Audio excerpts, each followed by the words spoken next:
In March 2018, I had just received a Microbit Go kit when Gage asked if he could try it out. At that time, Gage was a 14-year-old student at Calgary Academy. He has been, and continues to be, a self-directed learner when it comes to areas of personal interest, such as programming and robotics. The videos and lessons on the Microbit website provided him multiple levels of engagement. He loved learning about the features, sensors, and how to create programs in MakeCode.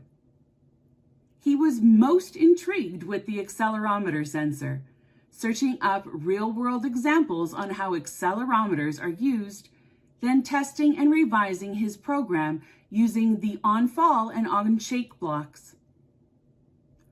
When I wanted to know more about this interest of his, he shared with me it was all about Smudge, his little French bulldog who has grand mal seizures. Watching her suffer under the effects of her seizures scared him half to death. He knew that he needed to help her somehow. She has cluster seizures that won't stop until they give her medication. He decided to devise something to help out using the Microbit by programming a sensor to detect if she was undergoing a seizure or not. The first prototype worked well for what it had been coded to do.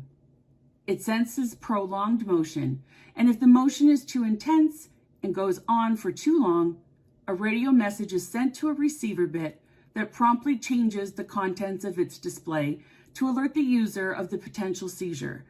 However, this only works if Smudge undergoes a grand mal seizure. As medication changed the severity in Smudge seizures, I observed how Gage leveraged the features of the Microbit to overcome adversity in problem solving. His thinking diverged and a deeper understanding developed through his independent inquiry of epileptic seizures in dogs. Gage shared what he learned.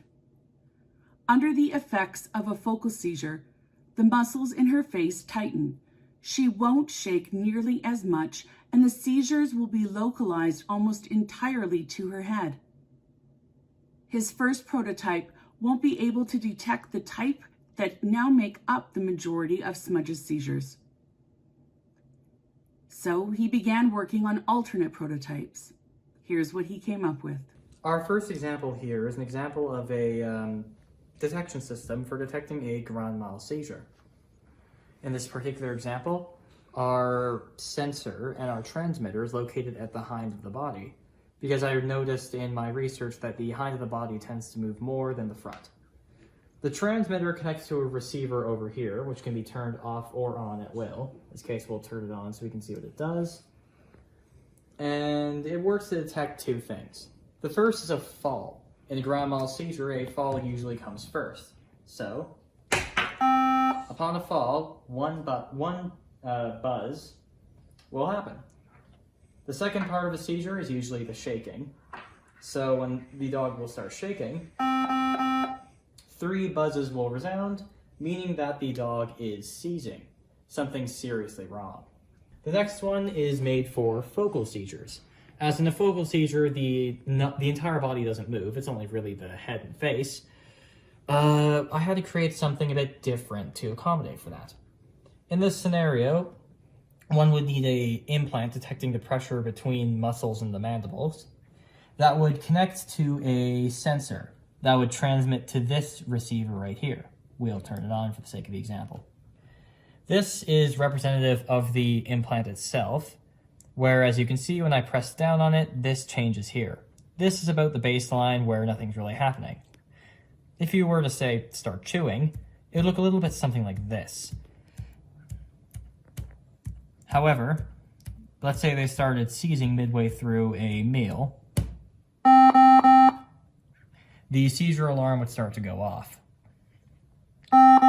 Again, if this goes on for too long, you can cancel it with the B button to let it know that you got the message. This project was high value on a personal level, as he learned to understand and manage his emotions, set and achieve goals, and maintain a positive mindset amid adversity. The development of Gage's social emotional learning skills flourished.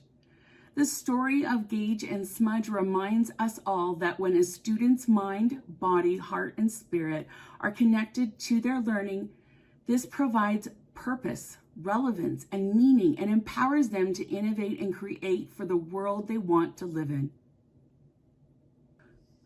I am also proud to share his story with you today, not just as an educator, but as his mom. Gage is my son, and Smudge is our bulldog. Here you go, Smudge. There you go. Pudgy.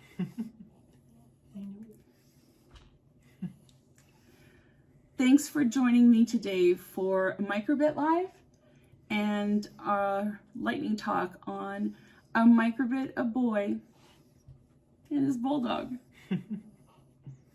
Hey, Smudge.